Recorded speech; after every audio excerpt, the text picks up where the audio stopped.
అమ్మా ప్రచారంలో మీకు చెప్పా, నాకు మీరు ఎంత ఎక్కువ మెజారిటీ ఇస్తే నాకు అంత బలం వస్తుందని, మీకోసం సేవ చేసడానికి బలం వస్తుందని. ఆనాడు రచ్చబండ కార్యక్రమానికి వచ్చినప్పుడు మీరందరూ ఒకటే అడిగారు, కొత్తిల్లు కాదు, మేము ఎక్కడ నివసిస్తున్నాం అక్కడనే మీరు రెగ్యులరైజ్ చేసి పట్టాలు అందించండి అని పదే పదే మీరు నన్ను కోరారు. మీరు అన్నారు దశాబ్దాలుగా మేము ఇక్కడ నివసిస్తున్నాం, మాకు బంధువులు స్నేహితులు పని అంతా ఇక్కడనే ఉంటుంది, మళ్ళీ మీరు తీసుకెళ్ళి ఎక్కడో మూలలో పడేస్తే మళ్ళీ ఆటోలో రావాలో వేరే వాహనాలు రావాలి, మాకు చాలా ఎక్కువ ఖర్చు అవుతుంది, మేము ఎక్కడున్నాం అక్కడనే కల్పించండి అని మీరు కోరారు.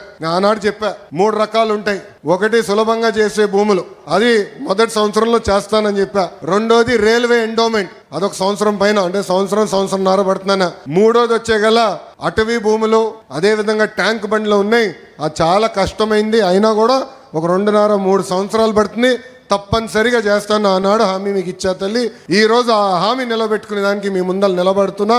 ఆంధ్ర రాష్ట్ర చరిత్రలో ఎక్కడ జరిగిన విధంగా ఒక మంగళగిరి నియోజకవర్గం కోసం జియో తీసుకొస్తే ఆంధ్ర రాష్ట్రంలో పేద ప్రజలందరికీ పనికొచ్చే విధంగా జరిగింది తల్లి.